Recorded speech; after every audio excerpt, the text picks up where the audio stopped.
Warning. Spoilers! Obviously, why did you click on this video if you didn't think there was gonna be spoilers? Anyways, my journey started on the day the Indigo Disc DLC for Pokemon Violet released, and wouldn't you know it, Calamity was already beginning 10 seconds into the video.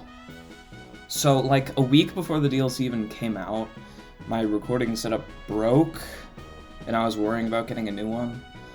So, I just decided to just explore as much as I could without being spoiled with the actual story to see if there was anything I could do in the Indigo Disc while I was waiting for my setup to be fixed. But I did hear that there was a huge grinding thing that you had to do, and it's the stupid quests. You need 3,000 things, it's ridiculous. And I immediately started. So, in the DLC there are these fun, cute little quests that take up way too much time, box space, and Switch storage, like the console. Like, they're just fun little things that, like, pick up 10 items, but there's, like, also catch a Pokemon, but the worst is definitely the take a photo.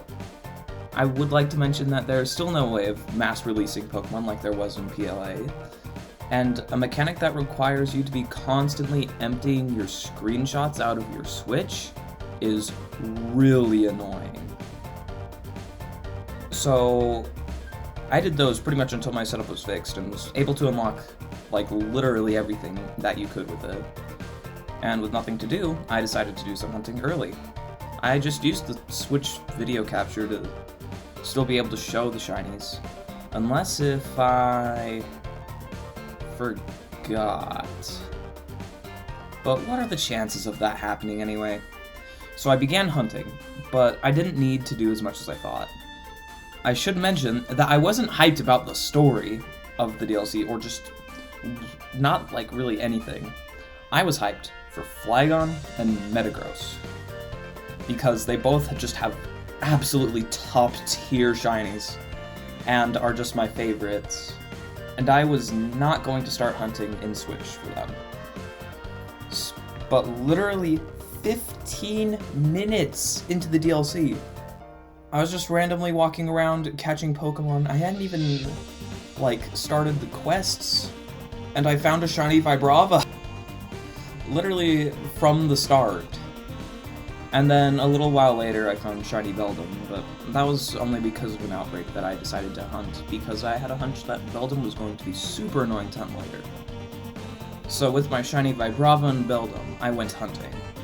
I knew that I would want a starter on the team, so I had went and unlocked all of them earlier, and decided to start the hunt now. I knew that most of the ones I would want would be a fire starter. I was really hoping for, like, Torchic. So I made an encounter power level 2 fire sandwich, and a couple of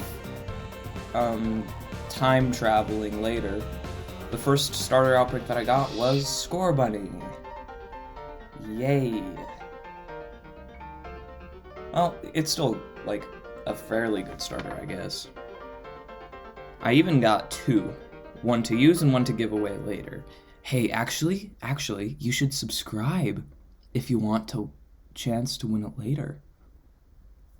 Anyways, I then went to evolve them by battling against trainers, and just by how much I was just playing and grinding blueberry points earlier, and just how high level you catch everything at, they were way past the level they needed to evolve. And as I was running around defeating trainers, I stumbled upon the 4th team member, a Alolan Geodude, and that evolved too.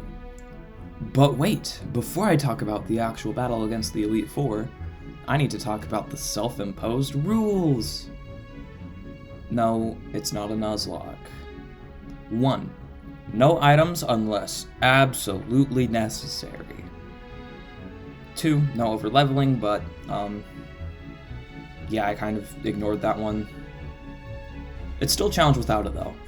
3. I only get to start with 2 fully evolved Pokemon, and for every Elite Four member I defeat, I get to evolve one of them. And with that, I went to the Steel Elite Four member, Amaris, and got absolutely destroyed. Even if I had used more items, I still would have failed, because I was nowhere near ready for Empoleon.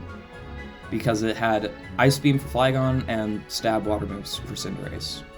And because I only had Graveler and Metang in the back, I lost. I decided, yeah, I'm gonna need a full team for this, and left. At the time, the Dragon Outbreak event was happening, so I ended up deciding to go for Duraludon, because it had a cool new evolution, and became the Pseudo-Spammer. Why is it not on the screen, you ask? Remember what I was saying earlier about the Switch capture system? Yeah, kind of.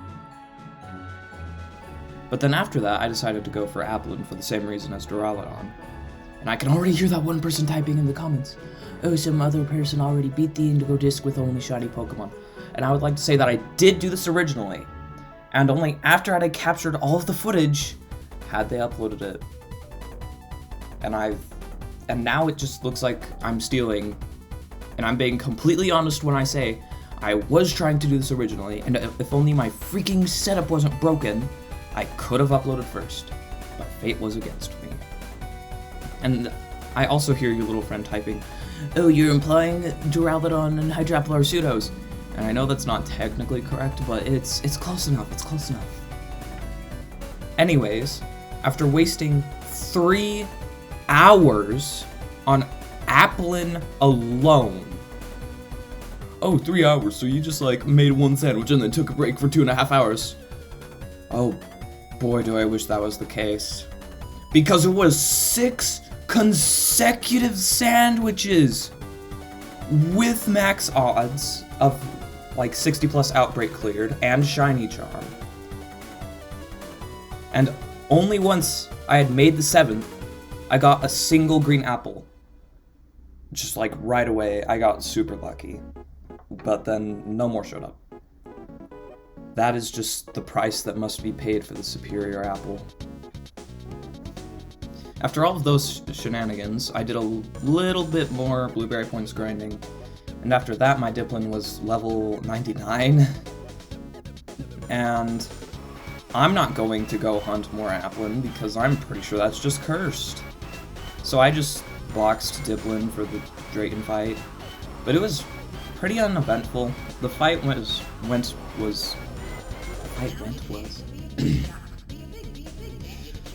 the fight. Hold on, we're just gonna actually take that out of the script. The fight was pretty much just leading with Cinderace and Flygon immediately terastallizing, and then just pressing Breaking Swipe until Kingdra ended Cinderace's soccer career with the Hydro Pump, to which I just swapped into Duraludon. But it was really cool seeing Duraludon fight against his big brother when he finished Arcaludon with the Draco Meteor after outspeeding it. Then, after evolving Diplin into Hydrapple, I went straight back to the Elite Four member to take revenge with my new Caramel Apple. And the fight was a lot closer this time. I had this super annoying strategy of just protecting Cinderace and Earthquaking with Flygon. And I did that twice before Flygon was launched out of orbit by an Ice Punch from Metagross. Luckily, Pyro Ball is really, really good, and Cinderace was able to get an Oko on Metagross. Eevees were definitely worth it on that one. The remaining Reuniclus did manage to end Cinderace's comeback game, but was still bonked by Metang and Hydrapple. I wanted to see if the fights would keep getting more and more difficult as I kept going, so after evolving Metang, I went to go challenge the Fairy Elite Four Lacey. I have 2 very powerful steel types. Surely nothing could go wrong. Sure. Before we dive into that, the question of the day is, which was your favorite and least favorite Elite Four trial? I know my favorite was definitely the Steel trial, because, come on, it's really, really hard to beat just flying around in video games, just like Star Fox style. And my least favorite was the Fairy one. Now, as you were aware, Lacey is the Fairy type Elite Four member, and Fairy type is the best type in the game. So, having no resistances and quite a lot of weaknesses to Fairy in my team was super difficult. Except for Metagross, I guess. Yeah, isn't Metagross... Hold on.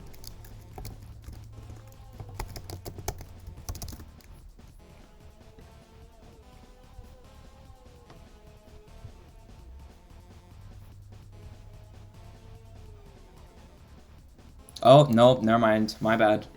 Metagross does resist it. Okay.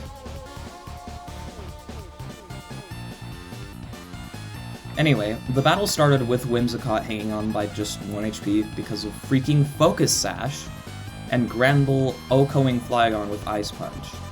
And then pretty much just trading blows, wasting my Terra, until it was a very close 2 versus 2. But Hydrapple and Graveler were able to clutch, and we barely got the win. If that Excadrill had Earthquake, it would have been over for Graveler and wouldn't have looked too good for Hydrapple. Anyways, I evolved Duraludon, but the last Elite Four member, Crispin, couldn't be more difficult than the last, now could it? No, actually it was fairly easy because I just D-danced Flygon and swept. But then, it was time for me to face the champion, Kieran. And this was definitely the hardest battle yet. But the Politoed did set up the rain, so I kinda just let Arcaloon zap cannon a few times, and kept pressing Breaking Swipe with Flygon, until they both met their demise, and as a final taunt, I proved that my Apple was superior. But then suddenly I was called to a classroom, wondering where Terapagos was, until Briar was like, yeah, actually this is the Terapagos segment. And then I got the Indigo Disc item, which was apparently given to an investor by a scientist who worked in the Zero Lab. There's going to be some very fun theories about that. Anyways, then we gallivanted off to Area 0, where I decided to just jump straight in, and immediately got my silly little theory item taken away from me in order to progress. And then we took the elevator down much further than usual, learned that Briar, in all her research, somehow didn't know about the entire giant freaking time machine, before we basically just went on a Terra Shard gathering expedition, and then we found Terapagos. I kicked its quote-unquote legendary shell back to Kieran's Master Ball before he terastallized it, and it started to break the entire cave. I then pretty much just had to do a raid battle, but by myself, without a raid Pokemon,